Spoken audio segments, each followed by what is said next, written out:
If you're an anime fan, you already know that the latest episode of Bleach was straight fire. Straight 10 out of 10, one of the best anime episodes I have ever seen. Most of this comes from the fact that Ichigo shows us his Bankai, which we do not see in the manga. I mean, we never got to see it because, everything that happened in the manga and the situation surrounding Kubo at the time he was writing. I mean, this is a reality even Kubo probably never saw back in 2016 when the manga ended. Now, I know some people are arguing about whether or not this Ichigo's real Bankai, seeing as he didn't say 10 stars Zangetsu or the name of the form even. It's been revealed to be Blood Chain's form, and we know that he will likely have another form because of the promotional material for this core, and that shows him with the same Bankai from the manga. Now, while all this takes the forefront of a lot of people's excitement, there's another aspect to the episode. Yes, that's Orihime, or as my Westerners would say, Orihime, sacrificing herself to seemingly erase Yhwach's existence. Yeah, you heard me right, ladies and gentlemen. With a single episode, Orihime has beaten the fraud allegations and proven herself as the best girl out of the big three. Best, most powerful, strongest, argue with your grandfather. Yahoo! This begs the question though, if she could do this and Yhwach could see the future, then why is Orihime not included among the special world powers? I mean, it seems pretty intuitive. What if I tell you the answer is Yhwach could not see this particular future? No, stay with me, boys and girls. So the potential world powers are picked by Yhwach because he believes these particular individuals are unpredictable and they are threats capable of turning the tide of the 1,000-year blood war. So we have Ichigo because of his latent ability as the one and only, not only, but the one true potential man, having hybrid heritage as a human, Shinigami Hollow, and Quincy, meaning his ceiling is very high. Then there's Zaraki due to his fighting strength. I mean, do I even need to say anything about Zaraki? Remy died because he couldn't imagine a body strong enough to contain Zaraki's full power. And I can't even blame Remy because even Zaraki's body is not strong enough to contain Zaraki's full power. Up next is Ichigo because of his wisdom and ancient knowledge, as well as him being the leader of Squad Zero. Aizen due to his immense spiritual pressure as Aura Man, of course. Finally, Urahara due to his unpredictability and genius intellect. Now, it's important to note that these figures were not chosen just for raw strength, but because of their specific traits that act as, incalculable unknowns that Yhwach could not foresee or fully measure. In Orihime's case, neither of these are actually true, at least not in the way it is for the others.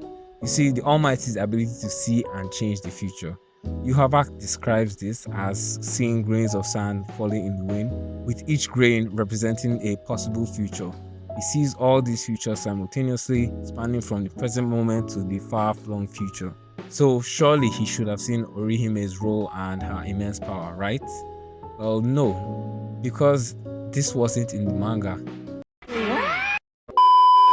I'm going to need you to open your mind a bit here. So now, Orihime has had this broken rejection ability for a while now, with Aizen specifically pointing out that her ability trespasses into God's territory.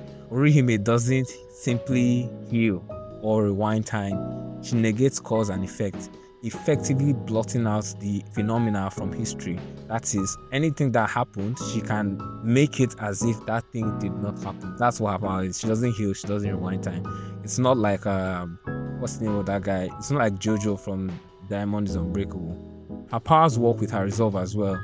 We've seen in the past she revived Menoli from death, or rather rejected death from Menoli, forcing her to be alive.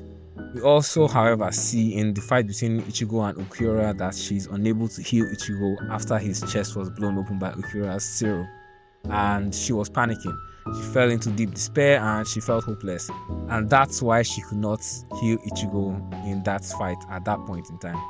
Granted, in the fight against Yhwach, she's a lot more experienced, she's a lot more confident, and a lot more resolved. Hence, she's able to revive Ichigo multiple times from his chest being blown out and even to his head being completely severed off. We see in the manga that she laments her weakness, seemingly growing more and more resolved with each panel, but this never really leads to her doing anything with her resolution.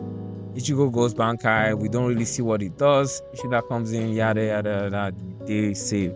Now, it's clear from the manga that Kubo did not have the time he needed to flesh out certain parts of the story, as frankly, even the ending of the manga is clearly rushed. But with the anime, Kubo has fleshed out a lot of character arcs and abilities, most notably showing us Ichigo's Bankai and Orihime's improved powers in this last episode. What if I told you that this was all Orihime is doing? What if I told you that when Orihime walked towards Yhwach, he didn't just reject his existence, he also rejected the existence of the Bleach manga as we know it. Now, I know what you're thinking. No, this is not a conspiracy theory. This ties back to what I mentioned earlier about Yhwach not seeing her power and her rejection of his existence. He did not see that future because the future really did not exist anywhere, including in our world. Because it was the manga we had, we didn't have this anime at the time. Basically, he read the manga. That's what Yhwach's power is, to read the manga, and he thought he was ready. Orihime, though, in that entire sequence, rejects the part of the manga which she simply laments and does nothing. She rejects the part of the manga where we don't see Ichigo's Bankai as well. And so she does something with her resolve. She rejects the part of the manga where she does not do anything with her resolution, right? Now, I know some of you are thinking, what the hell is this guy rambling on? Yes, I know there's a lot of discourse whenever someone comes out to scale Bleach, either with ambiguity in statements or people flat out disagreeing to see reason. But I'm not here to scale Orihime or scale anybody, no. I'm just talking about the artistic, poetic nature of this episode and what it could mean if you think about it deeply. Think about it for a second. We've seen, for example, Ichigo interact directly with the story, hiding Zangetsu's name from Ichigo and blotting out Yhwach's name. This is confirmed by Kubo to be indeed what Ichigo does in the Bleach manga.